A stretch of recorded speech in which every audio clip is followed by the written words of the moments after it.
Hello বন্ধুরা, কেমন আছেন? আমি অরিন্দম চলে এলাম আবার একটি নতুন ভিডিও নিয়ে।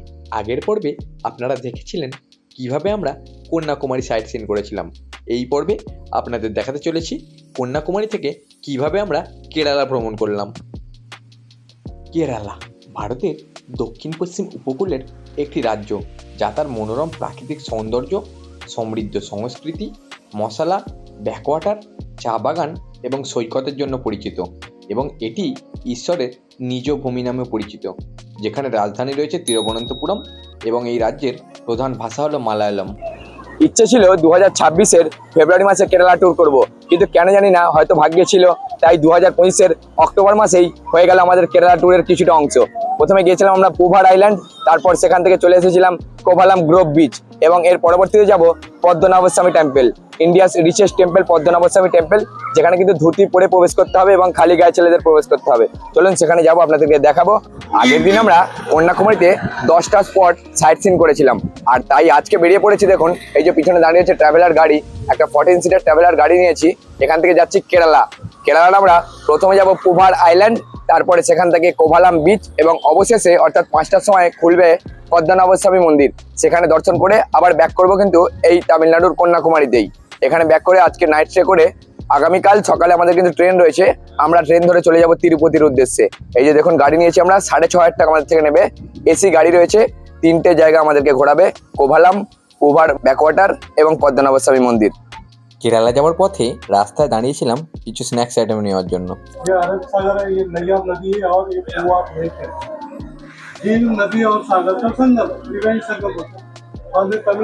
কেরালা সাইট সিনের আমরা প্রথম জায়গায় চলে এসেছিলাম, সেটি হলো পুভার আইল্যান্ড।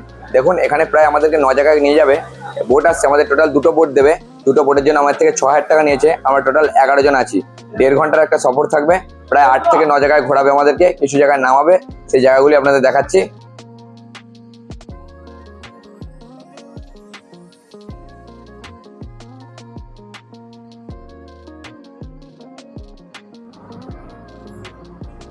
জলের উপরে ফ্লোটিং রেস্টুরেন্ট রয়েছে, দেখুন 100% পিওর ভেজ। পুভারে ব্যাক ওয়াটারে বোট রাইড করতে এসে চলে এসেছিলাম গোল্ডেন স্যান্ড বিচ। এই যে দেখুন সোনালী বালির বিচ, অসাধারণ সুন্দর।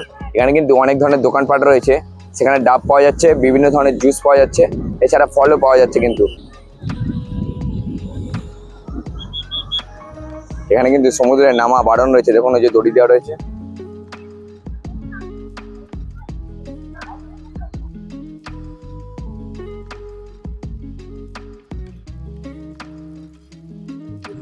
পুভারের ব্যাকওয়াটারের বোট রাইডিং করলাম, অসাধারণ সুন্দর একটা অভিজ্ঞতা।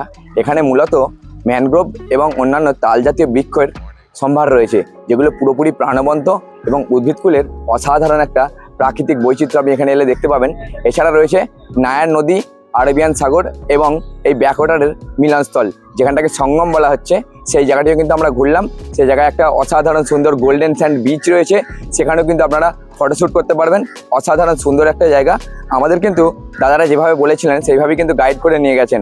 ওখানে কিন্তু আরও রয়েছিল সেন্ট ম্যারিজ চার্চ, এছাড়া সেন্ট ম্যারিজ স্ট্যাচু, এবং এছাড়া রয়েছিল অসাধারণ সুন্দর সমস্ত প্রাকৃতিক দৃশ্য, যা দেখলে আপনার মন মুগ্ধ হতে বাধ্য। তাই অবশ্যই কেরালা ট্যুরে পুভার আইল্যান্ড একদম ভুলবেন না। কেরালা ভ্রমণের 2য় নম্বর সাইট সিনে চলে এসেছিলাম। দেখুন কোভালাম বিচ, একটা ইন্টারন্যাশনাল বিচ এই কোভালাম বিচ। এটি অ্যাকচুয়ালি কোভালামের গ্রোভ বিচ। কোভালামে টোটাল 3টে বিচ রয়েছে, একটি গ্রোভ বিচ, একটি লাইট হাউস বিচ এবং একটি হাওয়া বিচ। পুভার ব্যাকওয়াটার্সে বোট রাইড করে চলে এসেছিলাম কোভালাম গ্রোভ বিচ। অসাধারণ একটা বিচ এই কোভালাম গ্রোভ বিচ। এখানে কিন্তু আমরা স্নান করলাম, কিছুটা ফুটবল খেলছিলাম আমাদের টোটাল 11 জন মেম্বার নিয়ে। অসাধারণ সুন্দর একটা বিকেল কাটিয়েছি এই কোভালাম গ্রোভ বিচে। অবশ্যই কেরালা বেড়াতে এলে এই কোভালাম বিচে আসবেন। এই যে দেখুন এখানে কিন্তু গাড়ির পার্কিং রয়েছে, আর আমার ঠিক পিছনে কিন্তু অনেক দোকান রয়েছে, অনেক স্ট্রিট ফুড পেয়ে যাবেন। এছাড়া দেখুন অনেক ধরনের জিনিসপত্র বিক্রি হচ্ছে। কেরালাকে ভগবানের নিজের দেশ বলা হয়, কিন্তু এমনি এমনি নয়। এখানে কিন্তু অসাধারণ সুন্দর সুন্দর বিচ রয়েছে, এছাড়া আরও অন্যান্য প্রচুর পর্যটন স্থান রয়েছে। এই যে দেখুন এখন যেখানে দাঁড়িয়ে রয়েছি সেটি হলো কেরালার কোভালামের গ্রোভ বিচ। অসাধারণ সুন্দর এই বিচ। এখানে কিন্তু কোস্টাল গার্ড রয়েছে, যারা কিন্তু আপনি সমুদ্রের অনেকটা দূরে গেলে হুইসেল বাজিয়ে আপনাকে কিন্তু সতর্ক করছেন যাতে আপনি না দূরে যান। এটা আমার অসম্ভব সুন্দর লেগেছে। ভাইজ্যাগেও কিন্তু এরকম রয়েছে। কোভালাম বিচ ঘুরে চলে এসেছিলাম দুপুরের খাবার খাওয়ার জন্য। দেখুন এখানে হোটেলে দাঁড়িয়েছি, ভিনটেজ পাঞ্জাবি ধাবা। এই যে দেখুন মেনু রয়েছে। আমরা কিন্তু মিলস নিয়েছিলাম, থালি 220 টাকা থালি ছিল। এবং এদিকে চাউমিন রয়েছে, ভেজ চাউমিন 220 টাকা। তন্দুরি রুটি রয়েছে 40 টাকা। টেস্ট কিন্তু ভালোই, কিন্তু দামটা অনেকটাই বেশি।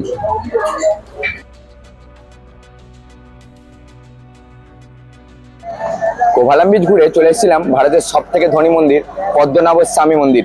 দেখুন এই যে সোজা রাস্তাটি গেছে, এটি হলো সাউথ গেট। এই গেট দিয়ে কিন্তু আমরা প্রবেশ করেছিলাম। এখানকার কিন্তু নিয়ম রয়েছে, ছেলেদের অবশ্যই ধুতি পরে যেতে হবে এবং ধুতির সাথে একটা ওড়না শুধু রাখা যাবে, তাছাড়া কিন্তু আর অন্য কিছু পরা যাবে না। এই যে ড্রেস, আমি কিন্তু মন্দিরের ভিতর প্রবেশ করে দর্শন করে এসেছি, তারপরে কিন্তু এই ড্রেসটা পরেছি। এর আগে কিন্তু খালি গায়ে গিয়েছিলাম, আমি শুধুমাত্র ধুতি পরেছিলাম। এই যে দেখুন এখনো ধুতি পরে আছি, এই ধুতি রয়েছে এখানকার ড্রেস। এছাড়া মেয়েদের জন্য শাড়ি পরে যেতে হবে কিন্তু ভিতরে। চলে এলাম পদ্মনাভ স্বামী মন্দিরের ইস্ট গেটের দিকে। এই গেটটি কিন্তু মূল প্রবেশদ্বার। এখান থেকে কিন্তু আপনি এই যে মন্দিরের ছবিও তুলতে পারবেন এবং সামনে থেকে এসে দেখতেও পারবেন। আমরা কিন্তু সাউথ গেটে ঢুকেছিলাম। এখানকার মন্দিরের টাইমিং রয়েছে ভোরবেলা 3:30 থেকে 12টা অবধি এবং সন্ধ্যেবেলা 5টা থেকে 7:20 অবধি এই মন্দির কিন্তু খোলা থাকে। এই যে দেখুন ভিতরে কিন্তু মোবাইল ক্যামেরা অন্য কোনো কিছুই কিন্তু অ্যালাউ নেই। তো বন্ধুরা, ভিডিওটি কীরকম লাগলো? যদি ভালো লেগে থাকে লাইক করবেন, কমেন্ট করবেন এবং চ্যানেলটি সাবস্ক্রাইব করে দিয়ে বেল আইকনটি বাজাতে ভুলবেন না কিন্তু। আমি অরিন্দম ভারতবর্ষের বিভিন্ন প্রান্তে ঘুরে বেড়াচ্ছি এবং তার ভিডিও করে এই চ্যানেলে দিচ্ছি। যদি আপনি ভ্রমণ পিপাসু হয়ে থাকেন, সঙ্গে থাকুন।